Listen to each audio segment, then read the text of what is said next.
On this next episode of Plastic Surgery Uncensored, we're going to go fillers. And fillers are, sort of the gateway. It's where you start. But is it a good place to start? Is it what you need? You're going to find out on the next episode of Plastic Surgery Uncensored with board-certified plastic surgeon Dr. Roddy Raban and me, Monique Marvez, who needs fillers, really, right now. I do. Listen. Thank you for tuning in to this episode of Plastic Surgery Uncensored with board-certified plastic surgeon Dr. Roddy Raban. I'm Monique Marvez, the co-hostess, I like to call myself. But actually, I want to talk fillers. Fillers. Let's do it. Well, I think fillers isn't that kind of where people get started, Dr. Raban? Isn't that sort of the entrance into the world? You refer to it as a gateway. They talk, actually, Botox is really the truest gateway because it's what makes something a gateway? What makes something a desirable procedure? It's easy to do, cost effective, low risk, high reward, minimal downtime. So Botox is by far the best, but filler is right a second. It's a close second. And the reason we want to have this segment on is because I think we were talking about we've spoken about fillers before, but I don't think we've had a really in-depth discussion about fillers. And I don't know who I was speaking with. It may have been Maria, our producer, and we were talking about the different places that you can get filler. And I think her head just almost blew off because I said oh, you can get it in the nipples. And she was like, what? I was a little blown away by... Yeah, but not as much. I was, you weren't too... No. She was like, but with me, it's like anything that needs plumping. Yeah. So what we want to do is we want to talk about different types of fillers, where you can inject them, what you need to worry about in terms of serious and severe complications. So let's start out with just defining fillers, okay? Okay. So what is a filler? Obviously, as the name describes, it volumizes or fills or plumpens an area that's hollow or deficient. So, or flat or sad or saggy or old looking or catches shadows in pictures or makes you want to cry at weddings. Yeah, you have those are all good descriptions of areas. But like, for example, you don't fill fine wrinkles for the most part, right? Okay. There are some fillers that people are trying to push as they fill fine wrinkles, but you fill more static troughs. So the hollows under your eyes, the hollow in your cheek, and things of that nature. How about those hatchet marks, those karate hatchet marks you get? Right, so those are the hollows under your cheeks that we're referring to. So that's what you want to hollow. That's what you want to fill. As opposed to Botox, it actually paralyzes muscle. When it paralyzes muscle, it then stops the wrinkles that the muscles create. So that's how Botox works. So that I knew. Botulism. Right. Botulinum toxin A derivative. So fillers. So there are let's talk about the different types of fillers. Okay. There are absorbable and non-absorbable. Okay. So non-absorbable would be permanent, and absorbable will be like they go away after a certain period of time. Are they really permanent? Like permanent? Oh, yeah. Really? Oh, yeah. Yeah, and we'll talk about those. And automatically you're like, oh, that sounds great. Not so. It kind of does. No. So in the let's go to in the permanent category, it would be a filler that you injected that your body could not process and would never go away. The most popular of such fillers is silicone that was and still is injected. So at first you think like, well, is that legal? So you can inject silicone right into somebody? No. But it is being injected. It was injected for years. I do a ton of revisions as a result of it. And this is the issue. At first, you're like, oh, that's great. I inject something in. I don't have to keep going in. This is amazing. But the reality is, what aspect of your body ever stays the same? Nothing. So the idea that you would put something in that's permanent that never changes with your face is a bad idea. That explains those lumps on those old ladies. Okay. Second thing is that your body sees anything foreign, your breast implant, your pacemaker, your prosthetic knee, and your liquid silicone as foreign. And what it does is it creates scar tissue around it because it's like, whoa, this is not normal. The thing is, when you have a breast implant, it's one big blob and your body creates one big scar tissue around it. When you inject a bunch of liquid silicone, you're making thousands of little scar tissues around them. And so what happens is that filler changes over time because your body reacts to it and it gets bigger and lumpy and weird because you're constantly trying to get rid of it and you can never. So that's the reason why fillers that are permanent don't work and have never really gotten to be popular. Other parts in the world, they still use it. I would, in general, highly discourage you from having permanent fillers put into your face. That's my take on it in general. And the reason is because in the permanent side, the absorbable side, there are so many highly effective materials that last a very long time. Okay. And you can still, and while they're expensive, they're still reasonable. So on the absorbable side, it's all the products that you can inject and your body will get rid of. So the most common of that category is things called HA fillers, hyaluronic acid fillers, HA, which really is a product that your body in and of itself makes. So it used to be like collagen, for example, Okay. right? Collagen, and the problem was like collagen from where? Horses and things of that nature. And then you'd have to get tested because anything that goes in your body that's alive, collagen, that's from another species or a person, your body will have an allergic reaction. Back in the to. day, they'd give you little shots on your arm. Correct. And that was testing you to see if you had a reaction to it. Well, when you have an HA product that your body makes and is ubiquitous across all forms, then you don't need any testing. And so that's really great. So HA products, I think, are the most effective and, in my opinion, my favorite absorbable product. There's other things that have calcium in them. In Europe, my God, there's 200 products. But in the US, I think that without a doubt, I would say 90% plus of the fillers that are being used are HA based. Okay. So like are there like brand names we would know? Right. I'm just going to break it down for you in an intellectual way. So Okay. of the HAs, what differentiates one HA from another is that HA is hyaluronic acid made from bacteria. Your bacteria actually make it. It comes from a bacteria, and then it becomes they make it into a gel, and then they cross-link it. The more the HA is cross-linked, the stiffer it is, the longer it lasts. The less the HA is cross-linked, the softer it is, the quicker it goes away. So like everything, you want different properties for different places. Right. So some HAs you want to be super thick and last a long time. And some HAs you want super thin and not that you want it to go away very quickly, but you want them to be thin. So for example, you want to put some in your cheek, really thick area. You can hide it. It will look relatively natural if it's really deep. Underneath your eyelid, like paper. You don't want the same product. You want to have variability in quality of the products. Got it. Then you get to manufacturers. So these are now name brands. Like Botox, we had Botox, Dysport, Xeomin. Those are just different brands of botulinum toxin A. In the HA world, I would say without a doubt, the two most popular HAs are Juvederm and Restylane. Okay. Juvederm is from the Allergan company, and the Restylane is from the, if I'm not mistaken, Medicis, or I'm blanking out right now where it's from. But the point being is it's literally like a Rolls Royce and a Bentley. That's the difference. In other words, the difference is not, they're both well manufactured. Now, in general, each one of them has their own properties, as do Rolls Royces and Bentleys. I myself am not personally a huge fan of the Juvederm products, although they are by far the most popular. Why? Because when you inject an HA, it's a sponge. And I inject, let's say, 1 cc of a filler. Well, it pulls in fluid like a sponge, and it will become larger. So it'll be a cc and a half or 2 cc's.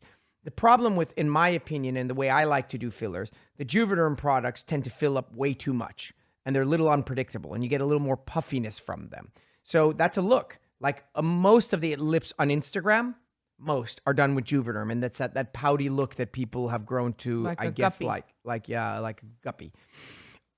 It doesn't matter though. That's just surgeon's preference and personal Sure. preference. But the key Some to people know like is a guppy. the key to know is that those are the products. Now, the products will go away from anywhere from 3 months to a year and a half. And there are products that will last even longer. Like there's Voluma from Juvederm that lasts a lot longer. What determines that? First of all, your biology.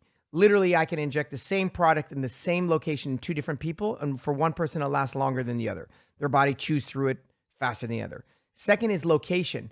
If I put filler under your eye, it may last 2 years. If I put the same filler in your lip, it may be gone in 3 months. So the metabolism varies from person to person. Also, Are you implying my lips get a lot of action? Is that what's going on here? I'm saying you talk a lot. No, I'm saying you talk, you eat, you Yeah, kiss, you chew, exactly, it's yeah. gone. So it varies a lot in location as well. And then, of course, it varies a great deal in products. Some products last longer than others. So that's the basic 411. Now, what we really want to talk about, which I think is going to be really interesting, is where the hell can you have it injected? Yeah. So I'm going to do a basic analysis from literally your head to your toe. Alrighty. Okay. So starting in the forehead area. Some right. people will put some filler in the forehead. Some people have a little hollowness to their forehead. Some people have a little, especially in the glabella, that would be between your eyebrows. So you've been frowning for years. You create that little number 11 sign. Mm-hmm. You go get Botox. The Botox stops you from making the number 11 sign, but you have a deep furrow there that you created over 30 years. That's not going to go away with Botox. The Botox will prevent it from getting worse, but it's not going to get away the deep hollow. So that's when the filler works beautifully. So you put a little filler between your eyebrows in the furrow that should have already been Botox, so it's not moving. Okay. You can put filler in your brow and with In your eyebrows? in your eyebrows, not in your eyebrow, but at the tail of your brow, and that will raise your brow up because a little bit of your brow sagging is due to loss of volume or fat around your brow. And so when you fill the tail of your brow, it actually lifts your brow a little bit. You can put it in your upper eyelid fold area. No way. Yes. Upper eyelid fold area? What So does that listen, do? this is very important and very, very, very tricky to do. So some people, as they age, the upper eyelid area gets hollower and hollower. Some people, as they age, the upper eyelid area gets fuller and fuller. I'm the meteor If you variety. are the fuller type, you tend to be ethnic, Latina, Asian, Slavic, etc. If you are the hollow type, you tend to be very Anglo, German, Irish, British, English, American, etc. So when you get hollow, it makes you look old, kind of like skeletonized, like an old lady whose crease is Yeah. really, really high. I've seen that. So what you want to do is you don't want to fill the crease or the eyelid. You want to fill the brow and lower the brow so the crease that you're seeing is a little less. That needs to be done by someone who knows what the hell they're doing. It's very tricky, but it can be done. Then we go to under the eyes. And so under the eyes is somewhere that's really commonly done, but also very tricky. So there's the under eye hollow or the trough or the little crease that's underneath your eye. That area can be filled. Now remember, all the areas I just mentioned to you so far need to be filled with thin filler. Okay. You can't put thick stuff in these areas. Thin HAs. Yeah. Like a Restylane type of sort. I'm paying attention. So under the eyes you can fill. Okay? Believe me, I'm paying attention. Then you can shift to the cheek area. So it's called, okay, but we're so going to go the- to nose too. so we're going to go to nose. So it's Okay. called the lid cheek junction. So that means this junction between your eyelid Uh-huh. and your cheek. Uh-huh. So when you go from your eyelid, which is thin, to your cheek, which is thick, you can change products. All right. And the cheek is a very powerful area. Crossing state lines. Yes.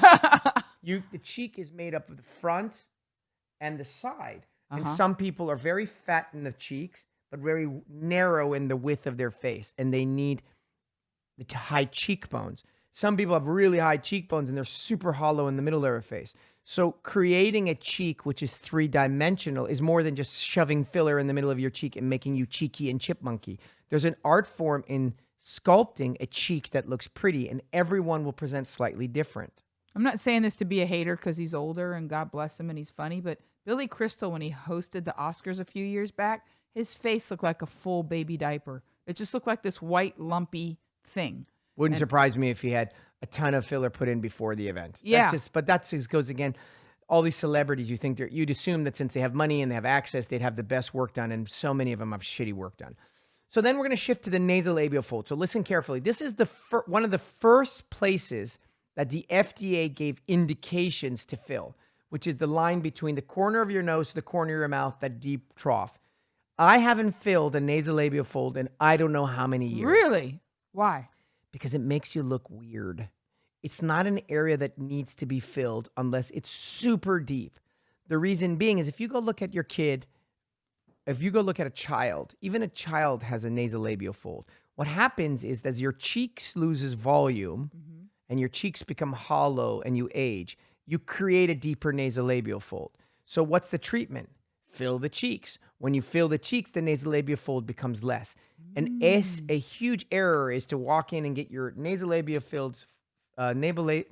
folds filled and leave your cheeks alone, and you start looking weird in the front. So that's a super big trick of mine, and I don't really do much nasolabial folds, more cheek filling. Okay. Now we're going to full circle back to the nose. So Yeah. the nose is a big favorite area of mine. It's called a liquid rhinoplasty. You're a genius at And because this. I do a ton of rhinoplasty, I get a lot of people who come in who need very minor work, or they need their nose has been done 4 times and they want a rhinoplasty, and there's just no way I'll do it. So who's a good candidate for a liquid rhinoplasty? And what the hell is it? You're adding to the nose to make it look better. You're not adding to the nose to make it look smaller. So rhinoplasty people automatically assume is making a big nose smaller. Not necessarily. You have a nose that has a little bit of a hump. I can't make the hump go away with filler, but I can fill in front of the hump and make the hump look straight. That's one of the most... I like the symmetry. I see the pictures where you Right. take people with crooked noses and straighten them out. So number one indication is you have a small hump. Like me, I'd be a perfect example. And I fill the top area, which is called the radix, and that makes the nose straight. Second indication is my nose is crooked when you're looking straight at me, and one side goes to the other. It curves a little to the left or the right. I fill the other side, and the nose looks straight. Another indication is my nose is a little not refined, and I can put a tiny amount of filler in the tip, which will make your nose a little more refined and a little more rotated. Another one is that the sides of my nose look a little pinched, and I can fill it in. So if you notice, I'm adding in all those situations. So a filler in the nose, a liquid rhino, can only be done if what you need is about adding. If you need to remove things, well, then you need a rhinoplasty. Correct. Okay. So then we shift to the lips. So the lips, you can fill the philtral columns. Those are these 2 lines that go from your nose Right. to your lip. Fill your philtral columns. Yeah. Some people have really defined philtral columns, and it's considered very attractive. As you get older, you lose the philtral columns, which makes your upper lip look flat. So that's a really nice little touch, and it's very subtle but very powerful. The lips themselves, everybody knows Instagram. Their assumption is I refer to it as the buffet mentality. I'm going to the buffet, so I have to overeat. So the idea is I have small lips, so I have to have them ginormous. The worst thing you could ever do. And the thing about lips that's interesting is that like when you're 19 or 20 or 25, you can fill them and you look like a duck, and maybe arguably it still looks okay because you're so young. But when you're 35 and your lips look like a duck, you look ridiculous. When you're 52, they assume it's all or none. So a lot of women come in for filler, and I just suggest this, that, the other, and I say, hey, what about your lips? No. I don't want to look like a duck. You don't have to look like a dick. You just need to put a little less. You said like a dick. You can look like a dick Is duck. that a Freudian slip? Because people really do look goofy when they They go. look like dickheads. Man, I love this show. So I think we should take a break because, like, all right, I think that's good. We'll Yeah. take a break. I'll finish the airs, and then I got to tell you the risks, as you know me. It's But all we got to about do jawline too, and We're gonna maybe do- neck and the ear. We haven't earlobe, got. Yeah, the we nipples. got. We haven't got the belly button. Come on now. Come on, don't leave it out. Thank you for listening to Plastic Surgery Uncensored with Dr. Roddy Raban and me, Monique Marvez. And we're back with another segment of Plastic Surgery Uncensored with Dr. Roddy Raban, board certified plastic surgeon. We're today right here in Beverly Hills, and his co-host Monique Marvez, and we're doing a deep dive on fillers. Something fascinating to me is I think right now I need them. But enough about me. Let's get to the show. So we left off with me telling you the areas. We just finished with the nose. We And finished with the lips. No, we're not done with the lips because you were saying it's not a sum zero game. It's not an all or nothing. There's Yeah. some subtle. There's dare I say subtle lip fill. Yeah. Did that even go together? Yeah. Well, filling in general. So we're just talking about the absolute. The absolute. We're just talking about where can be filled. Okay. The artistry of filling is about the subtlety of how much you need where for it to look good. And the reason why fillers have gotten a bad rap, because the problem is people are taking it as an all or none phenomenon. Either I'm going to go natural, the hell with this filler shit, it looks terrible, or I'm going to look done up and look really like over glammed out. The truth of the matter is filler is very much like salt. Almost all recipes for food require salt. The question and what makes a great chef is knowing that this recipe is a pinch while this recipe is a spoonful. And so the reality of filler is that every area with a little bit or a little more, a little less can look beautiful or look terrible. And the lip is the area that's been screwed up the most because it's like never ending. Because like I said, the buffet effect, like screw it. I don't have lips, so the hell with it. I want them big. And you look ridiculous. Mm-hmm. Agreed. So, but from the lips then goes to the area which I feel like fillers do some major difference. Okay. And that's the jawline. Yes. So as one starts to age earlier on, and I'm not talking when you're like 68 and you need a facelift. I'm talking when you're like your mid 40s to like mid to late 50s. There's a phase in which where you're like borderline, do I need a facelift, a mini lift? Can I get away with it? Whatever. And depending on your anatomy, you might be able to get away with using filler to help augment or enhance your jawline. Because the first thing that's going to happen to you when you start to notice your jawline disappear is number one, you're going to develop a jowl. Check. Number two, you're going to develop a marionette. That's the line between the corner of your mouth and your chin. Check. And number three, you're going to start developing a little bit of loose skin in your neck and banding. Producer Maria has given us the third check there. There is one more subtle area, which is you lose the corner of your jaw. The angle of your jaw disappears. The so-called Angelina Jolie, Check. Angelina Jolie is so known for her jaw because mandible. the mandible is so powerful. It is. So what can you do? You can fill in the marionette area. Mm-hmm. You can fill in the corner of the lip. You can fill in the entire midsection here between your chin and your jowl.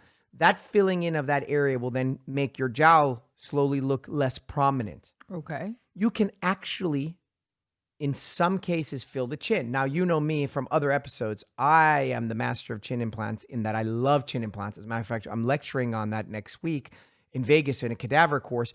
But and I'm a huge fan of actual chin augmentation with implants because there's nothing like it. But in some instances, you could put a little bit of filler in the chin itself to help create the jawline. Mm-hmm. And the last area, which is often not appreciated, is putting filler in the corner of the jaw, in the angle of the jaw, at the mandible. And that creates a homogeneous line from the corner of your jaw to your chin. So if you look at your pictures when you were younger, what makes a jaw look young and attractive is that the line from here to here is straight. Like a razor. So we're trying to get rid of all the waviness in it by filling in the areas where you have depression. I hear the Queen song in my head playing, I want it all and I want it now. Yeah. I want it all. That's what I'm hearing as you're speaking. Yes. And you said, when we were talking before the show, you said earlobes. So now I'm going to talk about a few areas that people don't think about. Number one, you can fill earlobes. Why would you want to No, fill I could understand that. The reason you want to fill your earlobes is as certain people, again, everything varies based on your anatomy, but certain people as they age, their earlobes deflate and become shallow and hollow. So in addition to sometimes doing an earlobe reduction when your earlobes get too large, you can actually fill earlobes with filler, hence making them a little bit more rigid and filled so that your earrings will sit better and they look more youthful. So it does work and it works very well, and that's definitely available. Another area you can fill is the top of your hands.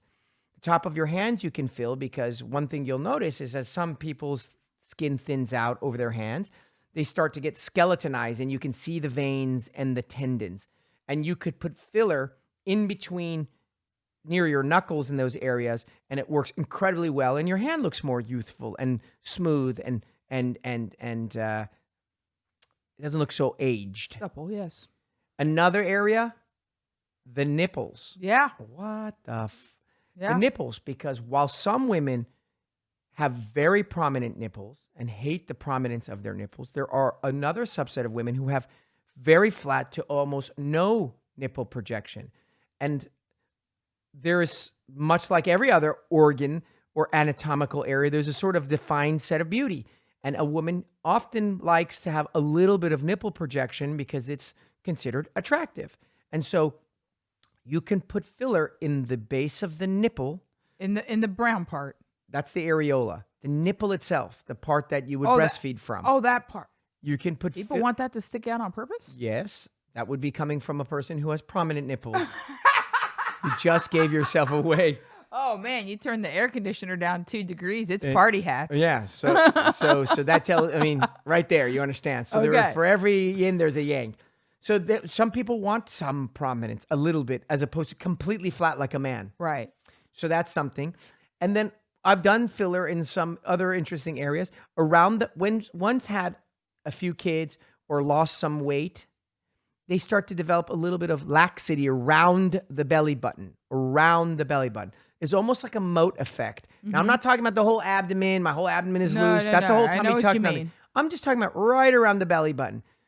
You can fill around the belly button, building up a little bit of turgor and base around it so the belly button doesn't look like it sinks in. Give it a little ridge. A little ridge, a little support. Goes from lake to volcano. Got it. Yeah. And then one of the last areas that people are doing now more and more and more is actually injecting their butts with filler. Now, Oh, I thought you were going to go vagine. I'm like, please actually- don't go vagine. we can go back to Vagine. We'll get to that. Oh, no. Thank you for bringing that up. So we'll go. I segue. It is not the I last place. so enjoy this So show. you can inject the buttock.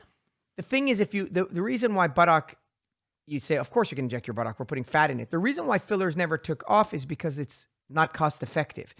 The butt is a very large and anatomical area. It needs a lot of volume to make a small difference. And that the cost of fillers, it's not very cost effective. But there are things like Sculptra, which has become the new. Sculptra is not a permanent, but a super long lasting biologic filler. It's a filler that you mix, you inject, and it actually stimulates collagen and it grows. I've heard about this. Right. And so Sculptra, which I don't use a lot of it because I just tend to not like it. It's not good or bad. You just need to know how to use it very carefully because it expands and it's got its own life, its own.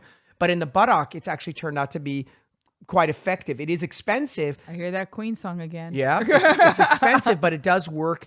And I think there's a lot of people doing it. The same risks will apply as you did with any other injection in the butt.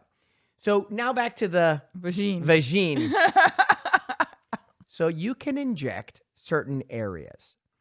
You can inject the G-spot. I am all ears. No. You can. Well, Yes. you'd have to find it first. Well, that's between you and your doctor. You can find the G-spot. You can inject the G-spot. There are people who do it. I do not do G-spot injections, but it is a known concept. The idea is that the area gets volumized, which then creates more friction when you are having intercourse. So it's supposed to enhance the G-spot. Your labia, as you get older, your outer labia, not your inner labia, which is thin, but your outer labia, which if you look at your, youthful labia at the age of 25, 30 versus older labia at 65, it involutes, it loses volume and becomes thinner. You can fill the outer labia with volume from a filler. Wow. Yep, you can. I've got that to look forward to. Yeah, so there you have it. I don't hear the Queen song playing on that one just Right. yet. So that is very true. You can do that area. And then the reality is if you, depending on who you are and how I have creative. to ask, have you ever injected a vagine? I haven't. I have done fat transfer to the vagine when I was doing a surgical case. And I do inject fat occasionally when I'm doing a mommy makeover or I something. bet that'd be nice. Another reason why you want some fat in your labia is for padding and cushion.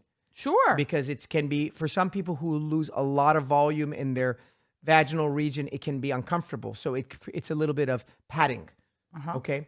So all that's being said and done. The rest of it is up to your imagination. Basically, any place that's hollow can be filled. So now we have to talk about the last part, Okay. the risks. And I want to talk about not the usual Can risks. you do them real fast like the car dealership so All I right, don't get depressed? No, the risks that I want to talk about are not the usual bleeding, bruising, The usual suspects. infections. I want to talk about catastrophic errors. The Oh, reason I want boy. to talk about catastrophic complications is because fillers are being discussed in a very sort of Casual. casual and cavalier way. Like, oh, I just go to the spa and I just get it done. On my lunch hour. People don't realize that it's a needle, it's a procedure, there's arteries, there's veins, and there's nerves.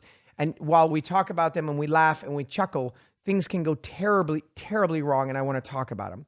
So one major risk is blindness. Wow. Blind. You go blind. You go get your filler. You're a normal person. You walk into your place. You leave. You're blind. How does that happen? So when you're getting injected in the face and certain areas are greater risk than others, you're pushing filler into that space. If, unbeknownst to your injector, they're pushing the filler into an artery, because you don't know where the hell the artery is, that artery, when you put pressure, the artery, instead of going forward, will go backward, and it will go to the source, and it will go into, and it will go back, and then there's an artery that goes to the eye, and that filler will actually go down the wrong path, and it will cause a thrombosis, which is a blockage of the artery that goes to the eye. And there are many examples and case studies of people who got blind during filler. So what are the areas that you need to be careful for? Around the eye, obviously, which is the forehead here, which I talked about, the glabella between your eyebrows. Right. The nose. Mm-hmm. And around the nasal region and around the eyes. All those areas, when the person injects, if they put a lot of pressure, Mm-hmm. they don't check to see if they're in an artery, and they force very hard, that's when it occurs. So what are the things to get around it? For example, you know that whenever possible, I inject with a cannula. A cannula is a long instrument that's like a Tiny straw. like a tiny straw, where it's blunt, meaning it's not sharp, so you can't poke any holes in things. You have to actually create a hole from which it needs to go into, and the filler comes out of the side of it.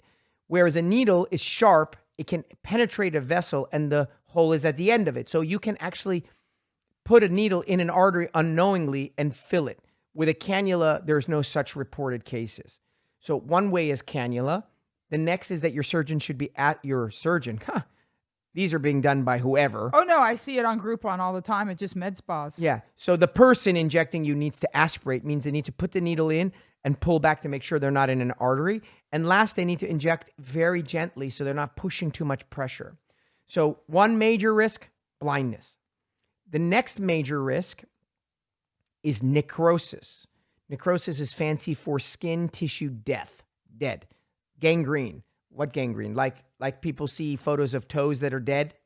Like when we do breast lifts and we say the nipple can die, we're talking skin just dies. And if you Google filler necrosis, you're going to see some photos and it'll blow your mind away.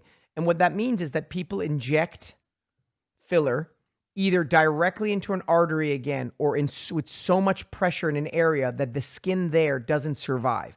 Common areas are the nose, and you can lose a portion of your nose. People have lost a nostril, lost the tip of their nose. Wow. You can lose or thrombose the upper lip area. So you have to be super careful.